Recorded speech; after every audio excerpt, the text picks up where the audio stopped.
this episode of the Naturist Living Show, the exploitation of naturism. This episode of the Naturist Living Show is brought to you by Bare Oaks Family Naturist Park. At Bare Oaks, we offer traditional naturist values in a modern setting. Free your body, free your mind. www.bareoaks.ca.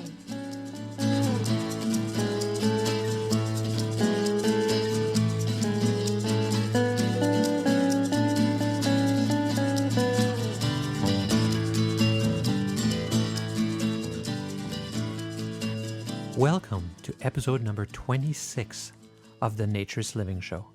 My name is Stéphane Deschênes and I'm your host for the show. I'm also the owner of Bare Oaks Family Naturist Park. And if this show appears to be very tight with the last one, or very close to the last show, episode number 25, it's because it is. I'm trying to catch up. I try to have one show every month. And the last several months, that one show has come out on the last or second last day of the month because I'm cramming it in at the last minute, trying not to miss that monthly post. And so for this one, which is being done for December of 2010, if you're listening to this later on and catching up with the shows, I thought I would try to get that one up at the beginning of the month. So the November one came out quite late, as usual. And so let's bring this one up a few weeks, is my thought. Plus, December with the holidays is always a very busy time anyway. So I thought it might be good to use that time to kind of catch up and bring the schedule back up.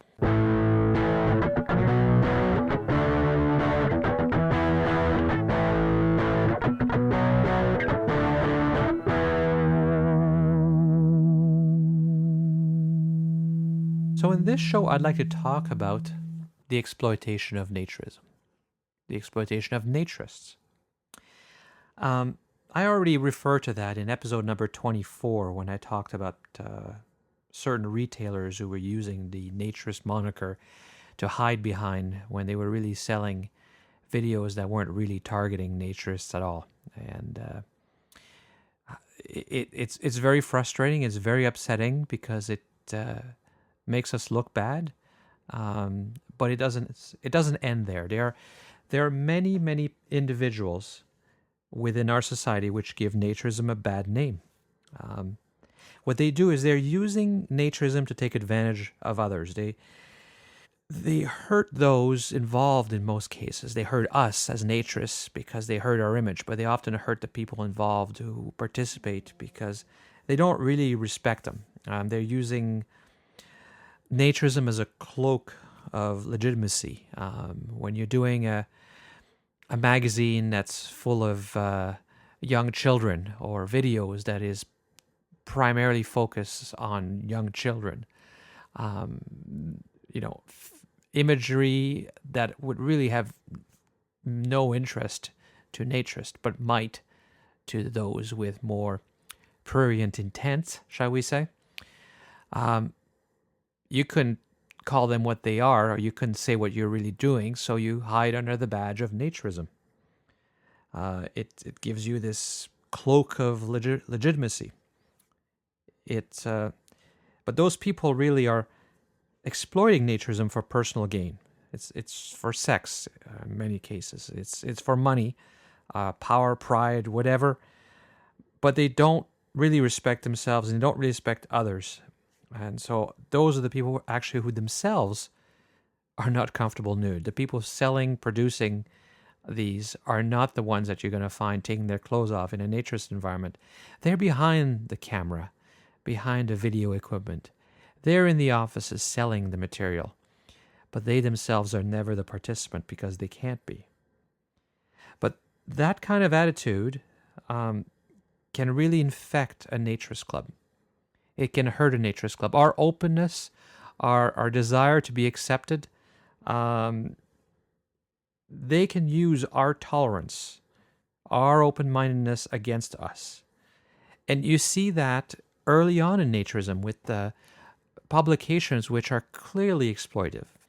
There's no respect for self, or others in particular, because it's all very young, very shapely women with the occasional man in there to throw balance.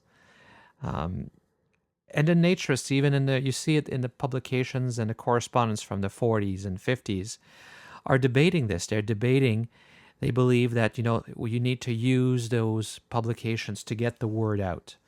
They need the money that those publishers are making available to the clubs to grow. And so it's a debate, because without the money, they might fail.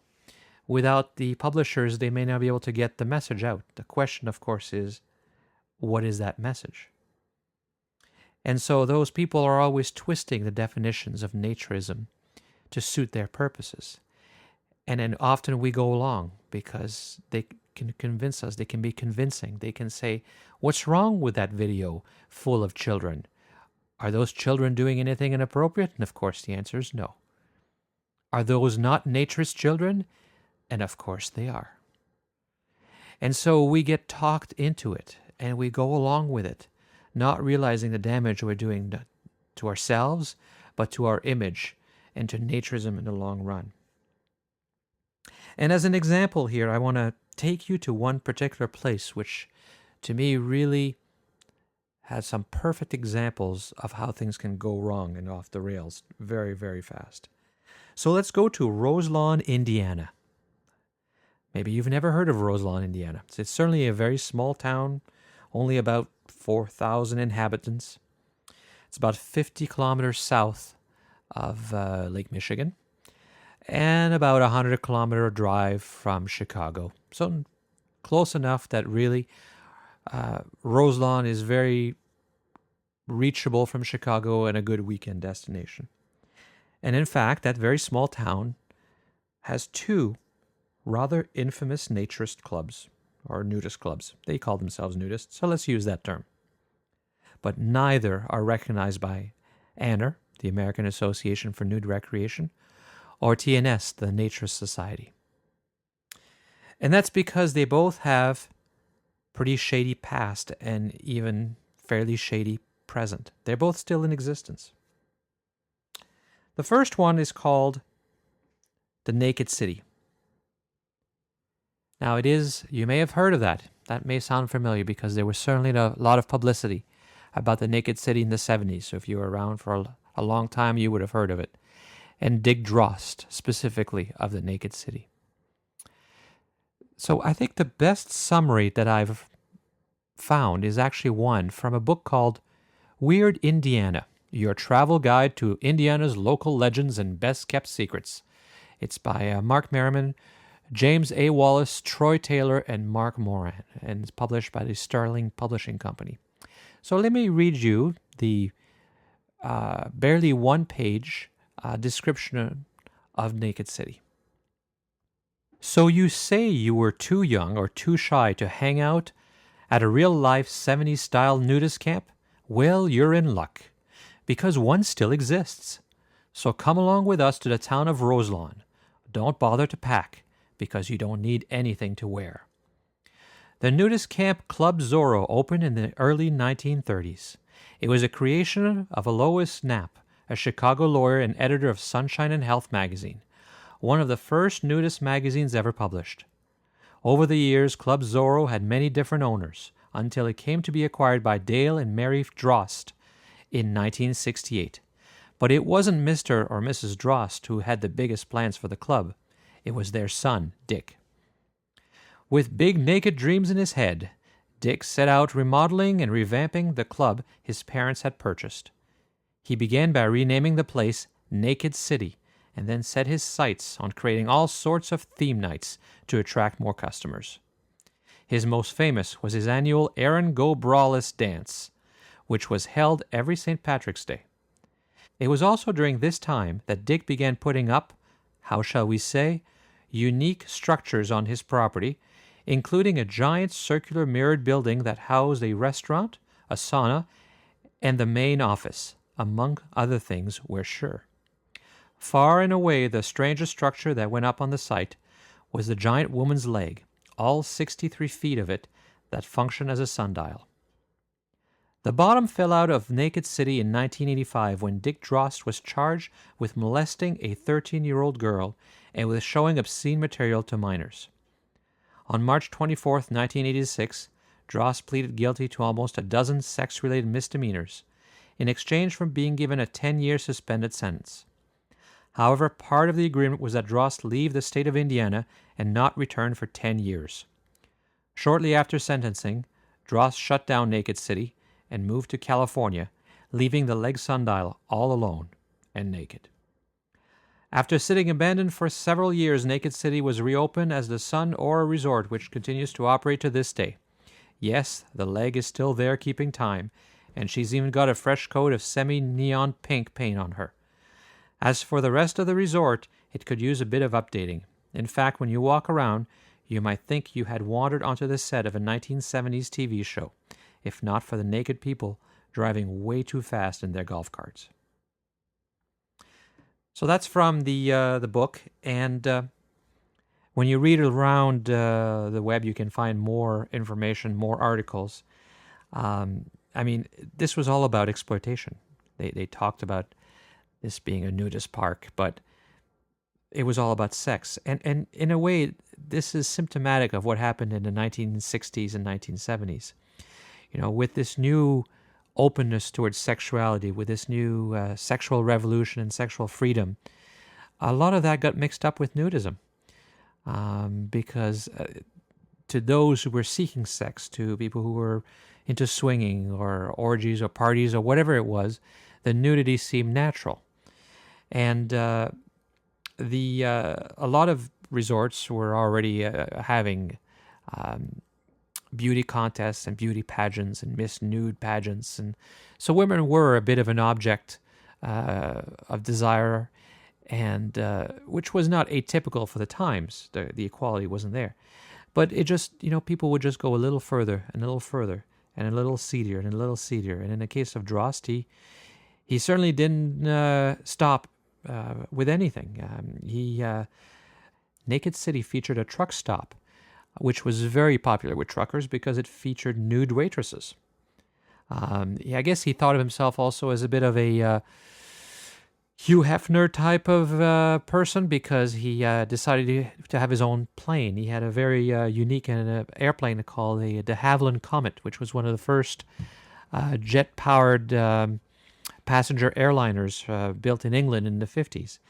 And he used it a few times until it broke down, and apparently it sat at O'Hare Airport in Chicago for years and years because nobody knew what to do with it and nobody wanted to spend the money to fix it. There was even a grass runway at Naked City that they built, but it was in too bad of a condition for any plane to actually use it. But you could see he had these dreams or this big ego. Everything was named Dick Drost's Naked City. He was a lot, I guess, like Hugh Hefner, or emulating Hugh Hefner. He was apparently always surrounded by young girls. Apparently, many were runaways, according to what I've read, in their mid-teens. But always nude women. I've even read a rumor that anybody who worked for him had to sign that they were willing to sleep with him. And another article said that they all had to get a tattoo of the Naked City logo on their leg. Dick Drost was in a wheelchair, and he was always being pushed around and surrounded by nude women who took care of his every needs, apparently. And obviously this was very popular with a part of the population. And a lot of celebrities came and gave him the attention he was seeking. He's also made a lot of money. But this is the kind of thing that gave naturism a very bad name. This is the kind of publicity that misled a lot of people. And this is where the idea of naturism, the philosophy that started at the beginning of the 20th century, was completely lost. And as I said earlier, the club still exists. It was closed for a while. It changed hands a number of times, but it's now called Sun Aura. And as you can see when you go to their website, they call themselves a nudist park, but they say we are a lifestyle-friendly, as most of you probably know, lifestyle is code word for swingers, clothing optional resort for people 21 or over. So not even pretending to be a family park because they don't allow anybody under 21. But I still wonder, why don't they just call themselves a swingers park or a lifestyle park? Why do they need to add the word nudist? Why do they need to pretend to have a philosophy that is clearly completely unrelated and different from swinging and adults over 21 type parks? But as I said, there was a second club in Roseland, Indiana, and it's called the Ponderosa Sun Club. And that's not to be confused with the Ponderosa Resort here in Ontario. This is also in Indiana. And again, the Ponderosa Sun Club still exists today, and it's been around since the mid-1960s. And when you go to the Ponderosa Sun Club, it actually says all the right thing. It says the purpose of the club is to promote health and happiness for its members. And it says the Ponderosa Sun Club is a family-oriented nudist resort, not clothing optional. That's all great. That's good. That's exactly what I've been talking about. The images that I see on their website are good, normal, healthy naturist images, families having a good time. All of their policies seem to be consistent with a good, healthy, naturist philosophy. Except for the link for Nudes a Poppin'. Yes, Nudes a Poppin'. Their big once-a-year festival. Sure, it started innocently enough in the 70s as a beauty pageant. And you know, that sounds so exploitive, and it is, but we have to remember that in the early 70s, beauty pageants were very normal everywhere. Nobody had thought through what it meant. No, women's rights, equality wasn't quite there. So we can't be too hard on all these clubs that were having beauty pageants, and generally they were very nice. They were very innocuous. Certainly the Four Seasons here in Southern Ontario had beauty pageants for a long time, and it was just that. It was talking and, you know, being in good shape, but also having a nice personality. But in their case, it really went downhill, and it kept going downhill and becoming very profitable. To the point that today, Nudes a Poppin', which is one weekend a year, attracts over 5,000 people to attend. And we're talking about $50 each, so you can imagine the money being made here. Actually, they even have a $1,000 special all-access backstage pass or something.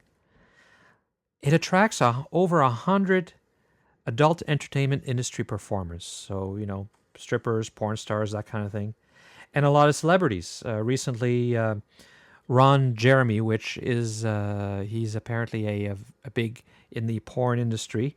And Gene Simmons from Kiss have been regular attendees. And, you know, if you see what is going on, it's pretty obvious. They have several categories for Miss Nude Entertainer, Mr. Nude Entertainer, Miss Nude Galaxy. They have an audience vote for Miss Hot Legs, Best Breasts, Miss Hot Buns, Miss Crowd Pleaser, and Best Undraped Body. And here's some hints for the performers, for the people who are competing, the competitors. It says, do a bit of dance and a lot of pole work. Apparently that's how you win. So see, now, when you ask people about why they continue to do this, it's because it makes a lot of money. It's very profitable. In fact, in a July 2008 article by Conrad Marshall on indie.com, he interviewed Debbie Capel, who's 50 years old, and she's a longtime member of Ponderosa in Indiana. And he asks her, he says, so what can you tell me about the big annual events here, Nudes a Poppin'? She says, I actually took part in the first shows back in the 70s. My girlfriend and I used to do the mud wrestling. Her mother would work her corner, my mother would work my corner. They'd walk behind us, making sure nobody touched.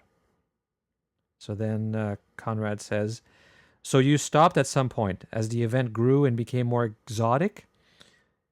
And she answers, when they started asking me to bend over, I stopped. And there is the difference between the everyday nudism of Ponderosa Sun Club and nudes of poppin'.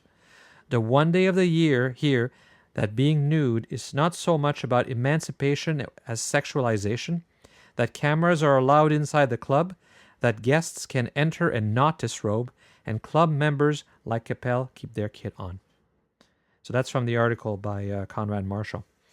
And to me, this is the ultimate in hypocrisy. I mean, if we talk about respect for self and respect for others, and I'm sure it does make a ton of money, and apparently that keeps the fees down low, and that pays for all kinds of improvements to the club, and so the members put up with it. And I understand that, clubs do other things sometimes that generate revenue that the members put up with because it helps. But there has to be a limit at some point. To me, this is like being a vegetarian butcher. To talk about respecting animals and not living off them and eating their flesh, but yet slaughtering them and carving them up and serving them to the masses who want them. It's the same thing. You can't be a vegetarian and a butcher. You have to decide.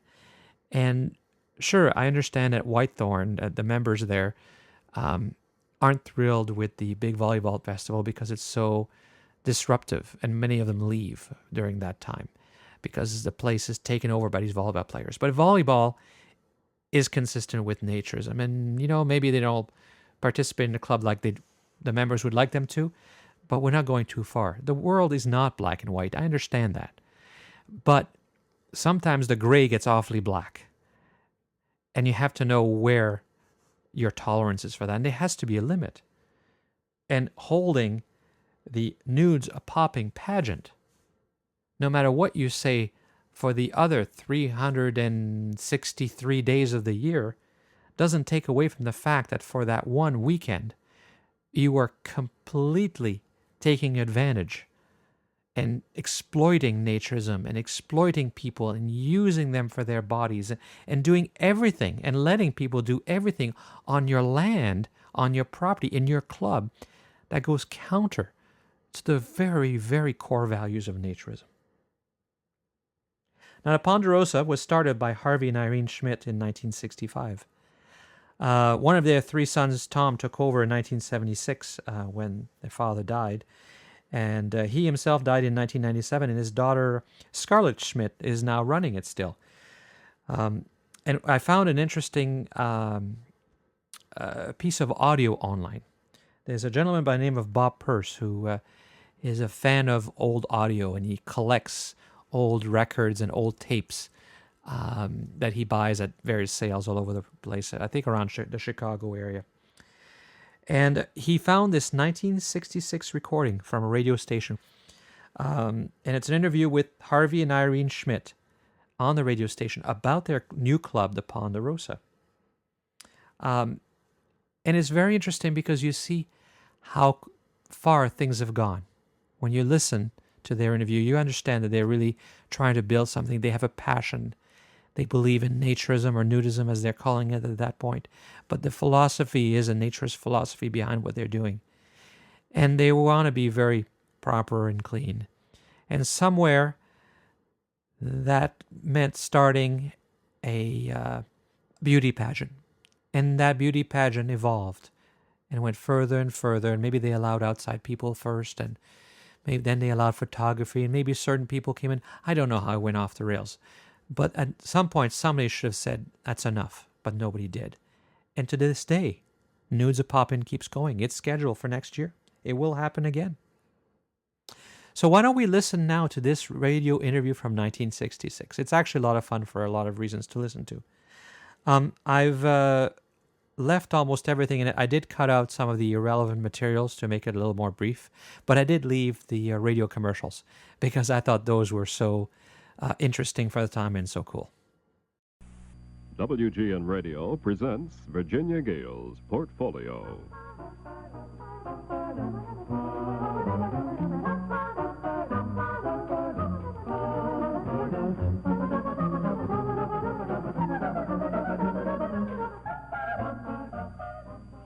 Hi, and welcome to today's Portfolio.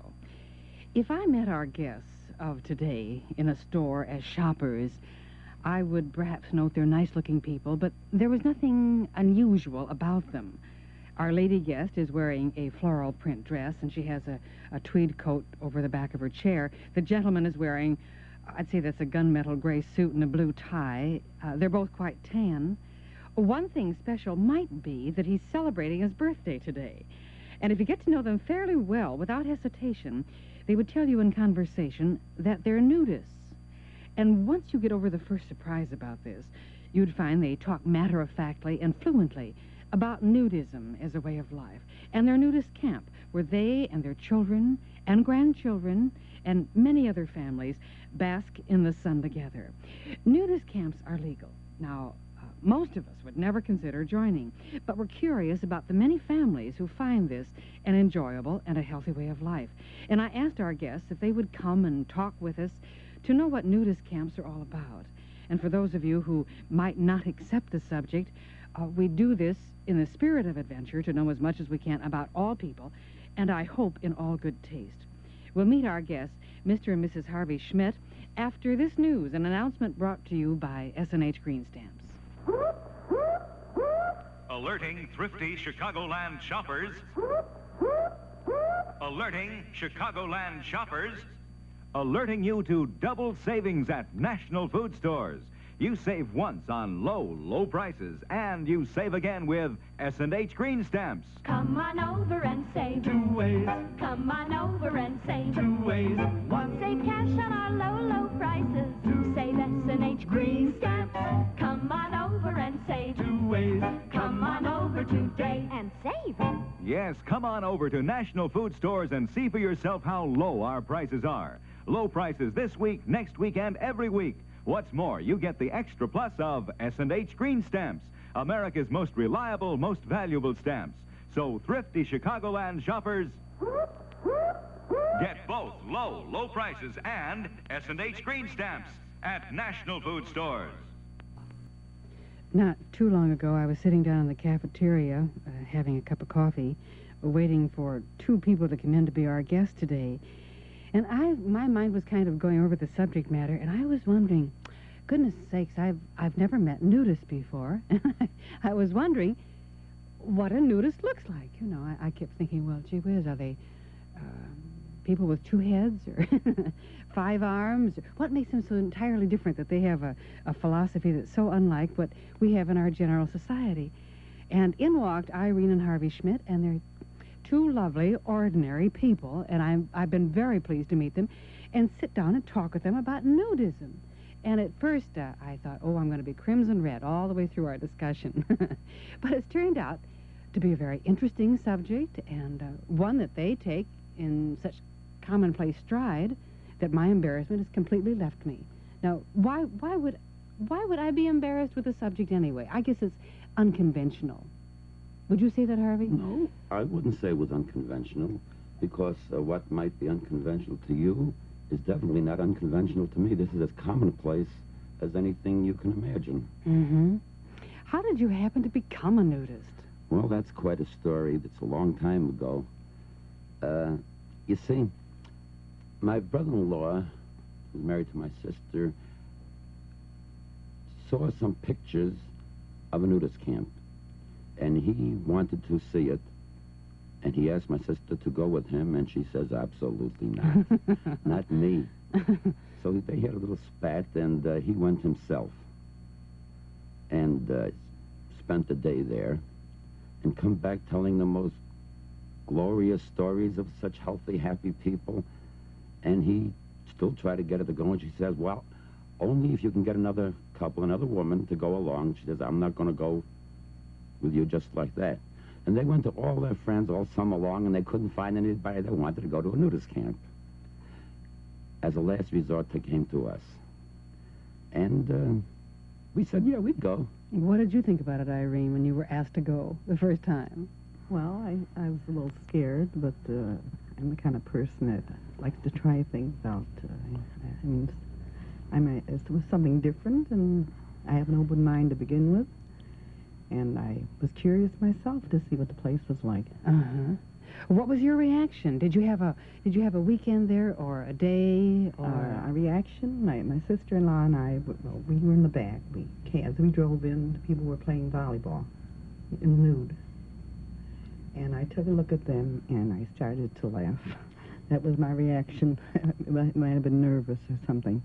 And after I was there for a while, we calmed down, took a walk down to the lake, and it was cold. It was in October, and people were sunbathing there.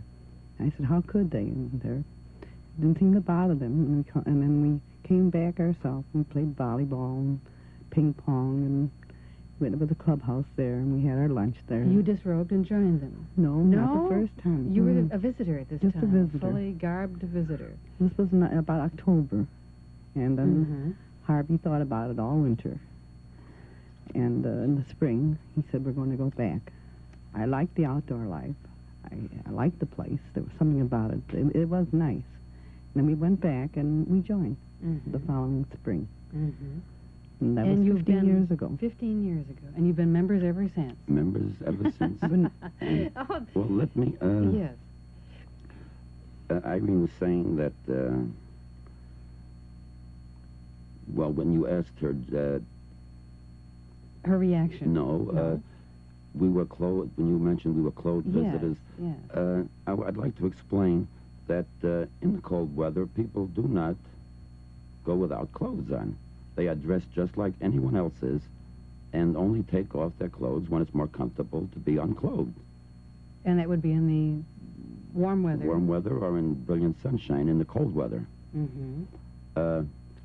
You'll find, as we have, if you'd experience it, that as long as there's no wind and the sun is warm, the temperature could be quite cold, let's say 10, 20 degrees, and you would be warm without clothing. In the sunlight? In the sun. Bathed by the sun? Yes, it was... the principle is similar to what they call radiant heat. There have been times that we have gone to camp in the middle of winter when there was no snow on the ground, and we'd spread a blanket, we'd be all bundled up, overcoats and sweaters and mufflers, lie down in a blanket, and pretty soon we'd be getting warm, and before you know it, we'd be nude, sunbathing, getting a tan in January. In January? And we'd be perspiring, and the temperature would be perhaps 20 degrees. We were out of the wind. In a secluded place where there is no wind. Now, you have a fabulous story that's building and growing as the time goes on now. 2 years ago, you started your own nudist camp, right? Right. And this is the Ponderosa, and it's in Indiana. That's right. And what did you do? Did you go looking for a piece of land and decided you were going to establish another camp? Yes. After being members in this other camp for many years, and our children growing up there, we decided that, well, I should give you a little background. You see, I have been a leader on the executive board of one of our national organizations, and I was in a position of leadership in this camp. And we have had ideas that we thought we could put into practice and perhaps do it better than the old-timers had done. Oh, I see.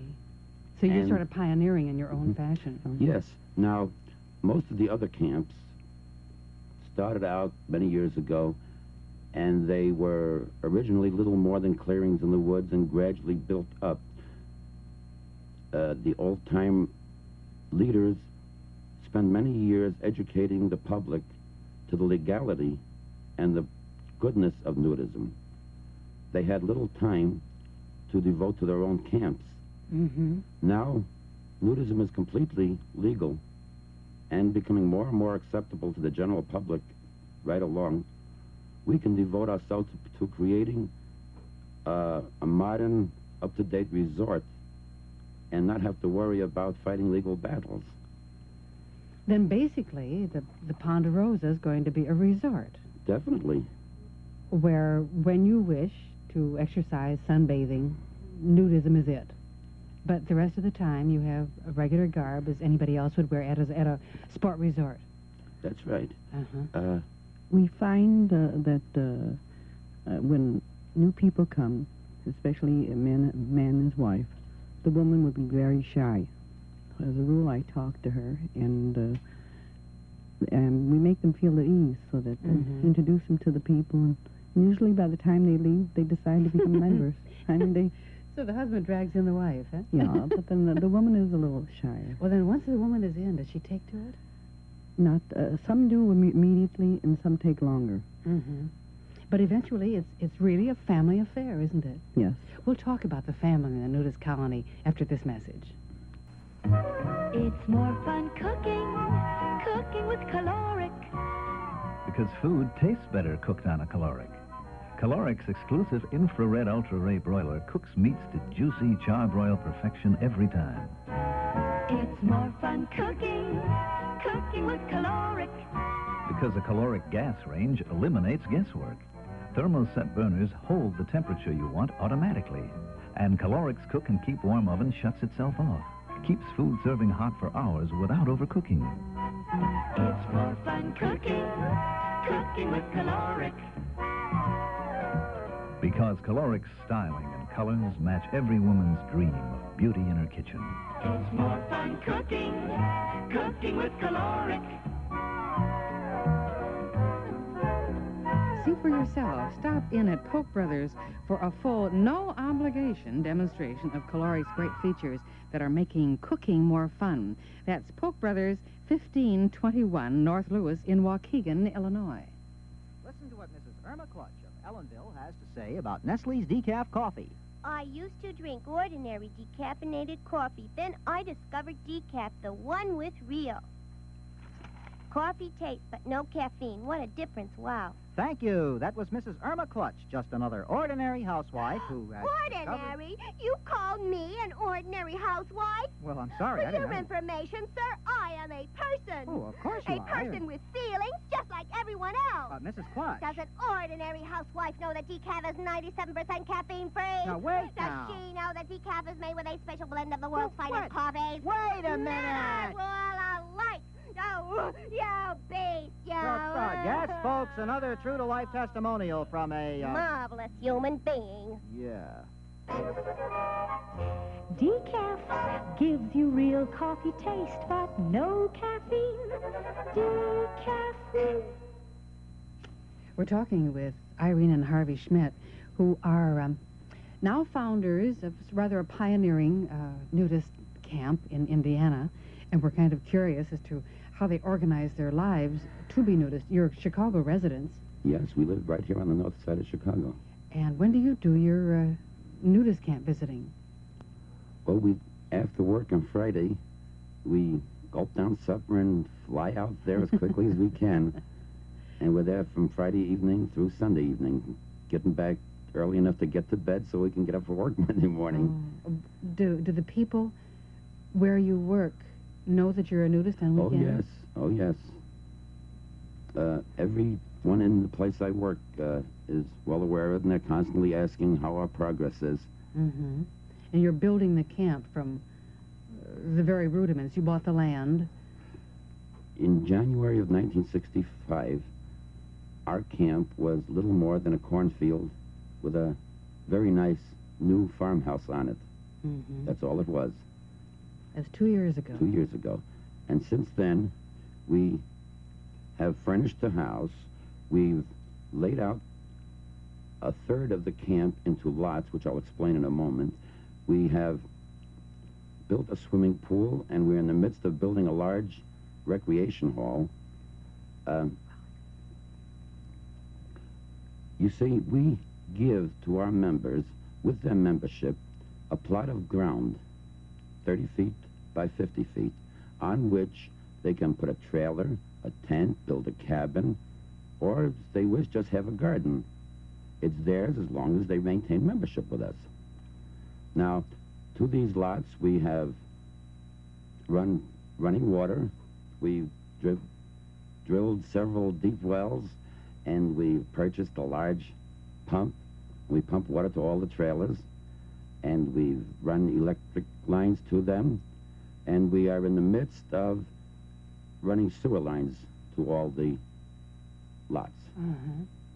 I understand there's a lake on the property, too. Well, the lake we dug. We started out, we had, our whole property was exposed to the public road. And in order to shield ourselves from the public, we did a little figuring and found that instead of building a board fence, it would be more economically sound and look better to build hills along our property line. So we brought in a large, what you might call like a steam shovel, big drag line they call it, and built hills for 1,600 feet of road frontage on which we planted 2,000 evergreen trees. You really changed the countryside out there, haven't you? And in doing this, much of the dirt that was used to make these hills was from this area, which became our lake. Oh, I see. You see, at one time, our land, even though we're, I'd estimate about 45 or 50 miles from Lake Michigan, archaeologists say that, I don't know, maybe 50 to 100,000 years ago, Lake Michigan came way beyond that. Mm-hmm. And this is actually lake bottom. So in the springtime, perhaps a foot from the surface is water table, though it drops down in the fall. Oh. So all you have to do is dig a hole and you have water. Well, then in certain seasons you have a big lake, and other seasons... And in the end of the season, it's the little tiny puddle. Just about becomes a puddle. Irene, you say this is a family affair to have a membership in a nudist camp. Your own family's quite involved, isn't it? Yes.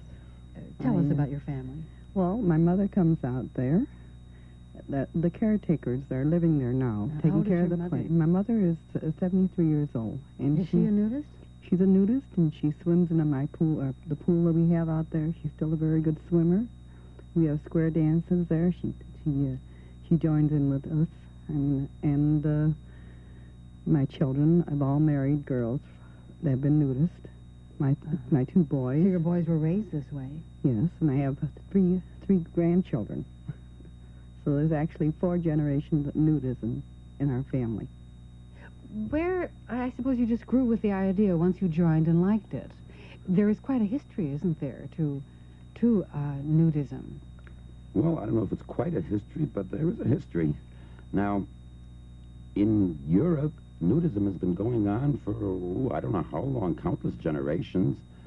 In the Nordic countries, in Finland, Denmark, Sweden, they have their baths that they call the sauna, where entire families or anyone who happened to be dropping in at the time takes their baths together in this sauna and then go out and roll in the snow.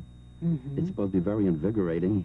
Is the nudist camp idea, is it legal in every state in the Union? Not quite. There are 2 or 3 states, I'm not sure, that have anti-nudist laws. Uh-huh. Otherwise, I would say there is no law for or against, which makes it completely legal. But let me go on.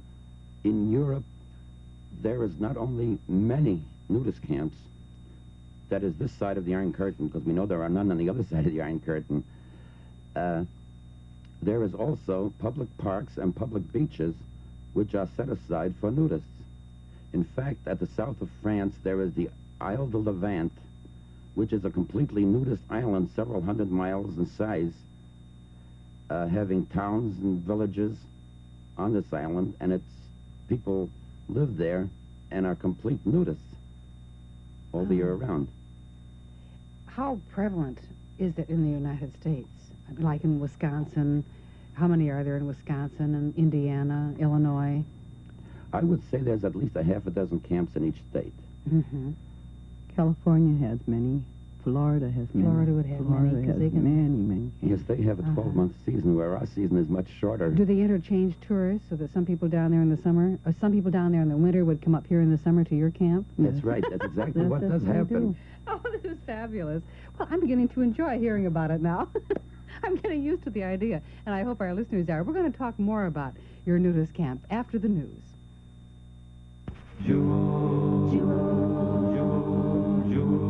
Miracle prices are here to stay. Shop at your Jewel and see for yourself. Miracle prices are on every shelf. Would you like a Christmas bonus of an extra $45 this year? Jewel's Miracle Food Prices can get it for you. Jewel has reduced the prices of over 2,000 items all over the store. Reduced them 5 cents, 10 cents, even as much as 20 cents in some cases, enough to add up to a savings of $3 to $7 a week. Start shopping Jewel's Miracle Food Prices now. You'll easily save at least $45 in the next 9 weeks. It's like getting a Christmas bonus from Jewel. Miracle prices are here today. Miracle prices are here to stay. Shop at your Jewel and see for yourself. Miracle prices are on every shelf. You get Jewel's Miracle Food Prices every day. Why pay more? Here is your hurry, hurry, hurry memo for today. Carson's 112th anniversary sale is in its last 4 days. Only 4 more days for those anniversary specials you'll find in every department of every Carson store. Only 4 more days for the lowest Carson prices of the year. All stores are open late Thursday. All suburban stores open late Friday night. 4 more days for the 112th anniversary sale at Carson, Carson, Carson, Carson, Carson, Peary Scott And company. Oh, I have time in here for a little side story. Irene, I was just telling Irene that when I had scheduled them for the interview, or when I schedule any interview, I release information concerning interviews to various departments that have to tie in with the production and all of a program. And I told Irene that when news got around that I was having 2 people who belonged to a nudist camp come, it caused quite a commotion. I said, people came and asked me all about when were these people coming and what were they like, what did they say when I talked to them and all. And she said, this was a reaction I didn't expect, but I can see where I would now as we talked with them. She says, when people consider us kooky because we're nudists, she said, it hurts my feelings. We don't feel that way at all. Well, more with our interview a little later on. Right now, let's turn to the news and Cliff Mercer. Virginia Gale's portfolio for Wednesday, October 26, will continue after the latest headline news on WGN Radio Chicago. Gigi, winner of 9 Academy Awards, including Best Picture of the Year. Leslie Caron, Maurice Chevalier, Louis Jourdan, Hermione Gingold, Jacques Bergerac, and Ava Gabor in Lerner and Lowe's magical musical, Gigi, an MGM re-release in CinemaScope and Metrocolor.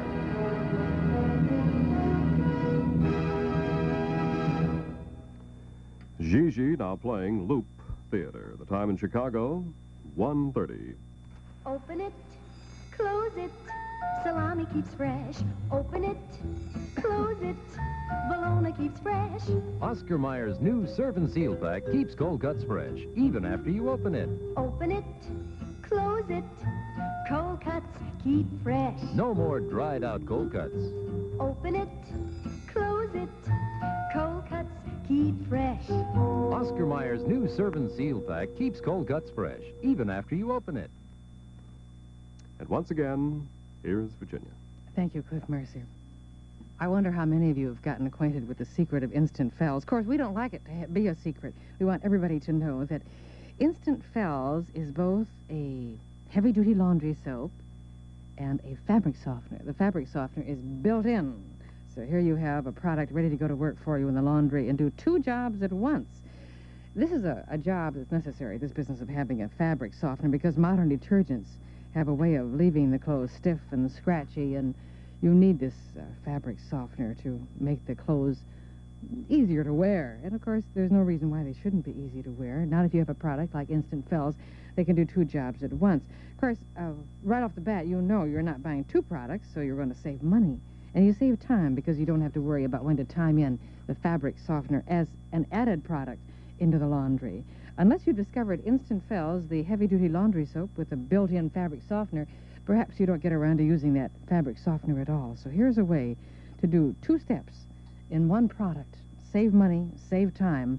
Try Instant Fells very soon. And I think once you try it, you may never use detergents and fabric softeners separately again. Mr. Schmidt, I'd like to draw a comparison, if you don't mind. about our building and handling of nudist camps as compared to the old camps that were long established in Europe? Are we doing it by the same pattern? Well, there's a little humorous aspect to the European camps as opposed to the American camps. You see, in Europe, they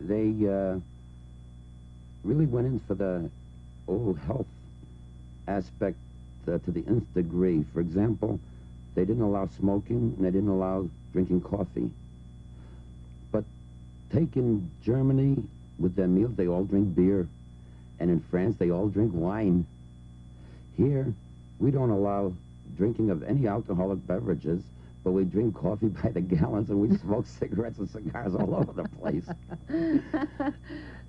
You see, in Europe, people drink with their meals, and alcohol is a beneficial beverage when taken in a proper amount. But Americans always seem to do things to excess. When Americans drink, they have to get drunk. They're never satisfied with a couple of glasses of wine with their supper. They have to drink and drink, and when people drink too much, well, they don't always act so nice. Some people become depressive. Some people become belligerent, and still others think they're great Romeos. Mm-hmm. And none of these would be conducive in our society. Mm-hmm. So better we don't drink and alcohol and just drink coffee. I was interested in hearing about you and knowing that you're the first nudist camp to advertise. Well, I wouldn't say that because I'm not sure, but I do know that we're the first in the Chicago area to advertise in Chicago area newspapers. Mm-hmm. We've been advertising for 2 years now in the Learner papers and in the Gary paper, which goes from Hammond perhaps all the way to Fort Wayne. Mm-hmm. In the old days, it used to be by word of mouth you would find out about a nudist camp. And then there'd have to be a private little sales talk going on for friends to bring friends in to a membership. And it was kind of a secret affair. Isn't this a big step to come out and just advertise? Oh, yes, and you'd be surprised how many people are interested. I spend evening after evening answering the hundreds and hundreds of inquiries that we get. And I would say that as time has passed, more and more people are becoming more sensible, more open-minded, and the more people are enjoying life, at least part of it, without clothing. A good percentage of people are nude at home. And unless you would read the letters that I get, you'd never believe how many people are what we call jaybirds, that women doing their housework in the nude, and husbands who come home from work and take their clothes off for relaxation after work in the nude at home.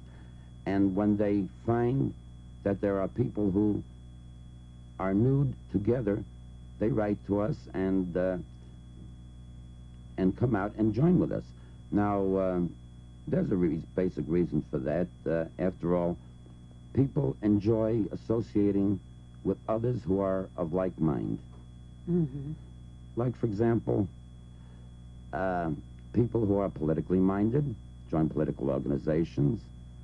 People who are interested in charities join various charitable organizations, or those who like to play cards join bridge clubs or poker clubs. Our people enjoy being without clothing when it's in the proper place at the proper time, and they join our nudist camp. Now, this isn't all for the sake of health, is it, Irene? It used to be that they talked about the sunshine. They've gotten down to bikinis now that I'm pretty sure they could get as much sunshine in the bikinis as they would in the nude. Is there a philosophy about being nude? Yes, I mean... It's something that happens to the person? That's right. Once he... sort of, it seems like sometimes when you're out there and you take your clothes off, you take your worries off at the same time with them. In other words, you forget everything, you forget all your problems, and therefore you gain a certain peace of mind. And that, as I told you before, a person with a peaceful mind will have a healthy body, and therefore you will find that most nudists are healthier than the average person.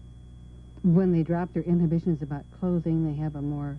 Well, they forget their problems. Nudism helps them forget their everyday problems. Then they're able to go back to their problems and solve them. Well, how does it help them to forget it? Because it's completely taken out. They think of something entirely different. You're away from your environment of doing the same thing over and over again. They go out there and they're in a completely different environment. And they come back to their jobs with a new outlook. You said, we were talking ahead of time, trying to see if there isn't quite a strong feeling, change in personality that happens in joining a nudist camp. And you said when they leave their cars at the gate, they no longer can be judged by income. That's right. They You are are able strictly themselves for what That's they right. are, and they judge each other and accept each other for what each Yes, is. in other words, there's no pretense. There's no pretense. So you get to know the person themselves, not the money that they have or the knowledge. You get to know, and usually as a rule, a nudist person is a very fine person. They're kinder. They're much more friendlier than the average people will be. What about the morals in your society? Well, I would say that our morals are perhaps higher than the morals you would find in any group of equal proportions that you would find anywhere. You see, so many people seem to have an idea that nudity has some relation to, you might say, sex or deviations and improperness. And perhaps because of this, to show that we are not improper or immoral, our morals are perhaps how to say it, we have been told that the pendulum has swung back perhaps too far because we're maybe too moral. A scene in the camp at the swimming pool, this would be where there would be nudism. Definitely, always. And the beach is covered with children and families. Yes. Mothers and fathers hardly get a chance to sit down on the sand. The children are in there playing. They're trying to play with Because there are them. so many kids in your camp. You have more children than we have people. How many members do you have? I mean, family groups and all included, individuals. Oh, I would estimate approximately 200 at the moment that are members, and many times as many new visitors. After all, we're new. Just 2 years old. Just 2 years old. And actually, you've had, out of the 2 years, which is a pretty good running time to start off, and many critical decisions have to be made in building up the camp, you've had no trouble at all. Absolutely no trouble. Everyone who has come to us has been the finest people we have ever met. How do the local police feel about you? Well, the state police come frequently to ask us if we have any trouble with peeping toms or trespassers, but we don't. Evidently, people are of more mature minds now, and they don't trespass. They don't climb up on our hills to peek in. We've had no trouble. In fact, we have a camp newspaper, and there's at least 15 or 20 local merchants who advertise in our camp newspaper. Oh, wonderful. And not only that, our local grocer in Roselawn will start in approximately 1 week to build a restaurant building on our property, which he will operate and have a restaurant and grocery store right in our camp. Now, when you leave the camp, one of your members, you have to put clothes on, don't you? Oh, of course. Outside the camp, you would be illegal, wouldn't you? Definitely. Well, I established our legality before buying the property, and the county commissioners told me all I have to worry about is that no one can see our people without clothes on from a public way. As long as they would have to climb up on our hills or climb our fence, then they're trespassing, and they would be in the wrong. But as long as it's in our own property and secluded from the public view, we are completely legal. I think it would be most interesting to find out the kind of people, different types of people who come and join your nudist camp. And we'll ask about that after this news.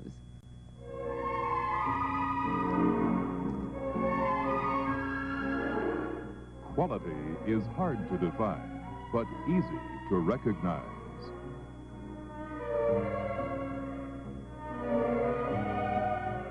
For quality you can count on RCA Victor, the finest name in sight and sound. Count on RCA Victor for vivid color TV, with colors so real you'll think you're there. For brilliant black and white TV, for portable phonographs, radios, tape recorders, and solid-state stereo with realism that rivals the concert hall. All with that easy-to-recognize RCA Victor quality that adds so much to your viewing and listening pleasure. Quality is why this dealer recommends RCA Victor so highly.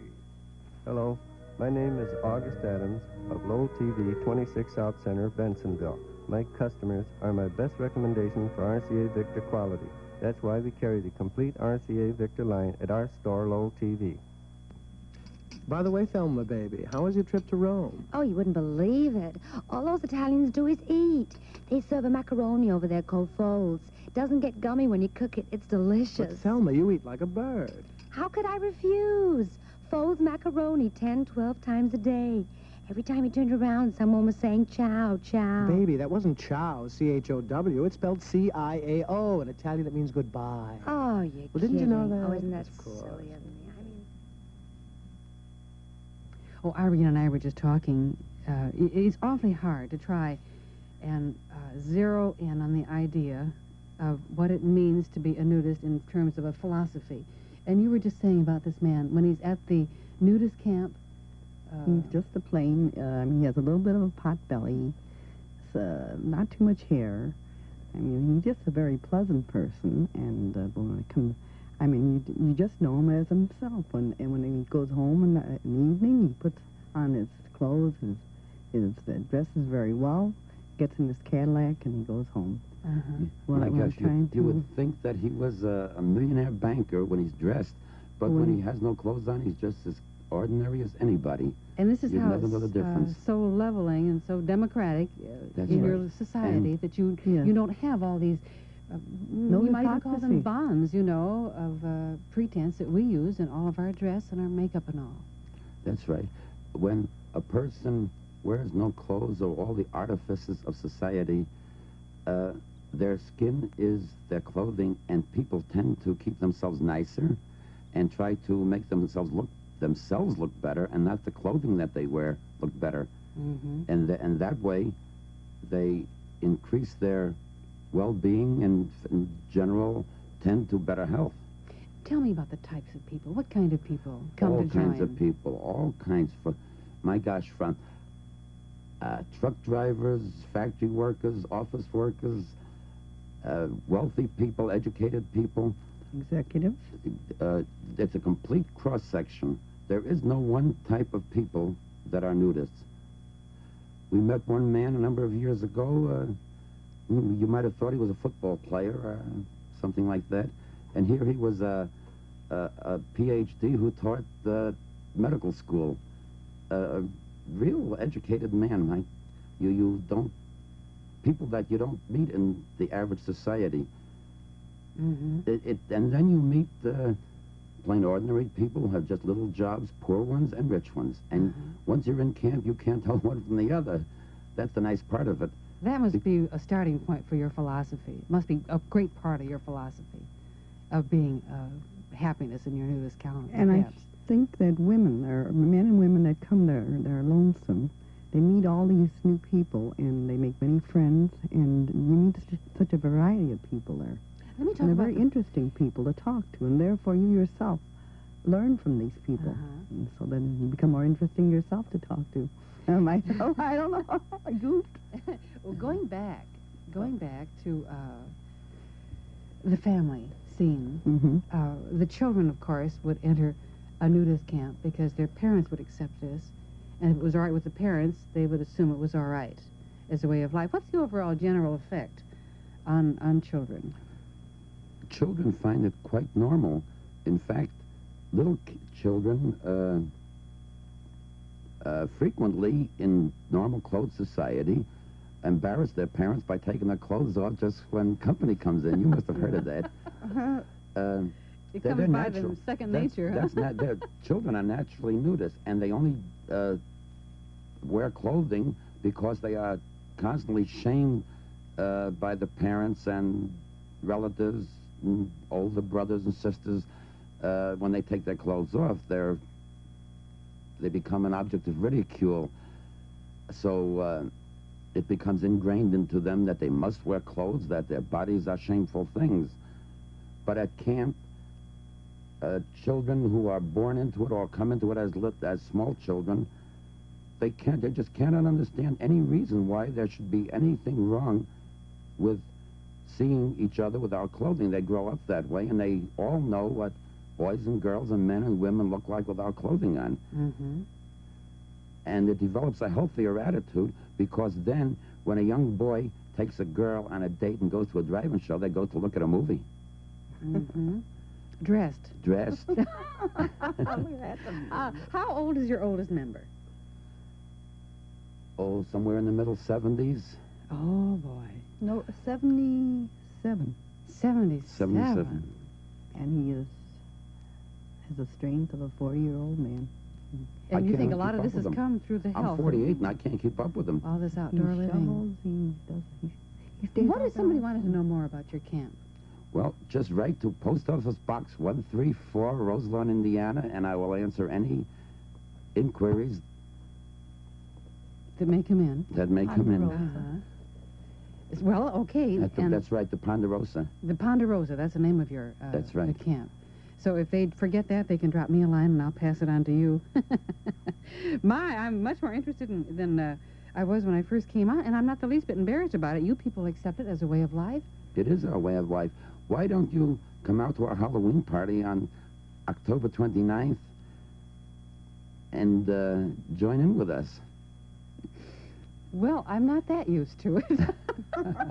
Do I get to keep my clothes? This will be a this will be a clothed affair, A and we dressed wear affair. Yes, we all wear costumes and dress up all scary and ridiculous and have a lot of fun. Well, then it really goes back to being a resort type thing. There are so many different resorts that people go to. They go to ski, they go to skate, they go to swim in the summertime. And you feature all these, this kind of outdoor resort life, and at times nudism is part of the health that goes along with it. That's right. Is that what it is? There's one thing Harvey forgot, which is very important. The nudists love to play volleyball, and that's their national sport. They play volleyball. Do you have competition between camps Yes, on that? and we have yes. conventions. Oh, yes, I forgot all about that. This summer in July, we're having a big convention at our camp, and here we are only the second year in existence, and it was voted that it should be held at our camp. And at this time, the big highlight is the volleyball tournament. Uh-huh. Well, Then we have the king and the queen that we elect for the year. And their pictures in the magazines and all. And we have a lot of different sports and things. It's a very interesting. It's very interesting to come to. People from all over the United States, nudists from all over the United States. come you're to lovely the people. convention. You don't look at all any different from anybody down the block. It's a pleasure to meet you. Thank you for being our guests, Irene and Harvey Schmidt. Well, that's all for this episode of the Naturist Living Show. Thank you again for listening. You find links to all of the items that I mentioned in the show notes on our website at naturistliving.bareoaks.ca. Although, frankly, I don't think I'm going to provide links to the two clubs I mentioned, because that would be too much of an endorsement for me. Please keep sending me notes and emails with suggestions or comments or encouragements. I always enjoy reading them. Our email address is naturistliving@bareoaks.ca. That's .ca as in Canada, and that's bear as in B-A-R-E. So that's at bareoaks.ca, naturistliving@bareoaks.ca. Join us again in about a month for the next episode of the Naturist Living Show. This episode of the Naturist Living Show was brought to you by Bare Oaks Family Naturist Park. Traditional naturist values in a modern setting. Traditional values means that naturism is more than just taking your clothes off. It is a life philosophy with physical, psychological, environmental, social, and moral benefits. Bare Oaks Family Naturist Park strives to promote those naturist values in a modern setting that provides the amenities and services that our members and visitors expect. Free your body, free your mind. Learn more at www.bareoaks.ca.